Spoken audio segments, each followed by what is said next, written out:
Ete, press it, win it!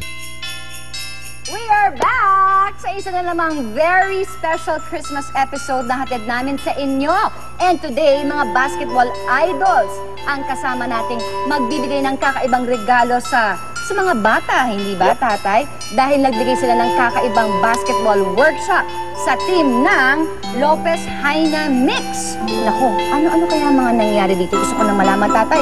I'm sure sila rin gusto nang malaman, kaya panoorin na natin to. Okay, simulan na natin ang clinic. Ano ba yung maituturo nyo sa mga kids natin? Siguro basics talaga. Basic dribbling. Dribbling, passing, and shooting. Yan yung tatlong talagang kailangan mo para makapag... Okay, siguro sa dribbling muna tayo. Sige, sinasabi sa atin yung balance talaga, pati yung magandang tindig. Siguro importante dyan is may balance kayo and pag-dribble kayo na parang confident talaga kayo, may kumpiyansa kayo na hindi kayo maagawan. Pati makakatulong dyan, itong kabila nyo kamay, ilagay nyo dito. Sundot ka, halika. Nagawin mo yung bola. Halika. Sige, Marco. Ha? Hindi kaya, di ba? Okay, so siguro yun talaga. Balance, pati confidence sa pagdidribble. Yung mga crossover naman, siyempre sa mga pag maliliit pa kids, medyo nahihirapan pa sila to hold the ball kasi masyado malaki yung ball.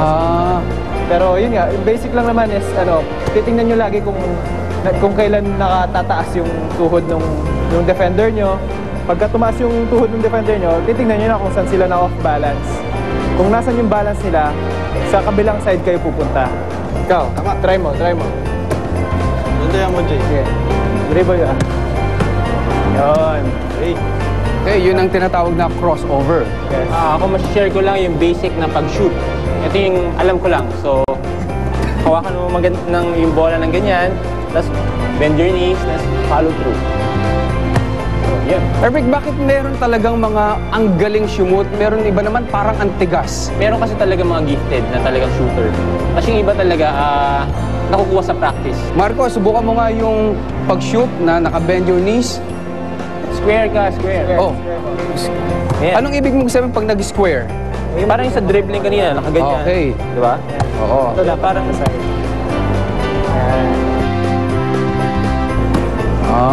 Nakuha nyo na. Okay, ano ba maituturo natin? Yung pinaka-importante sa basketball. Physical yung laro na to eh. Oo. Kailangan protektahan mo yung sarili mo, iwas ka sa injuries. Pati at the same time, kung makakuha ka ng advantage, gamitin mo. Sabi nga nila, kung maliit ka, gawin mo yung disadvantage mo na advantage sa sarili.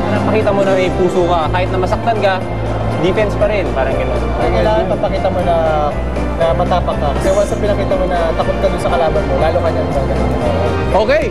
Mamaya, tignan natin kung may natutunan ng mga kids. Susubukan natin sila mismo ang gagawa. Papakita nila sa atin kung meron kayo natutunan. Babalik pa ang Love ni Mister, Love ni Mrs. Ayun Ayan, na, honey. tatay. Nakita mo na yung grupo na yon? Oo, kamusta naman sila? Unang-una, mahihain yung mga bata.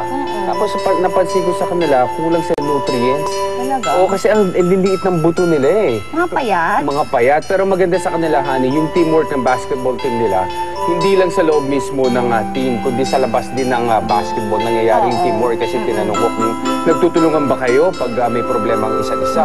Katulad ng isang dong player, wala daw makain. Nag-ambag-ambag sila para magkaroon ng pagkain ng isang player. Yan bait naman. Yan, oo. Kaya, wala silang drugs, yung mga bisyo.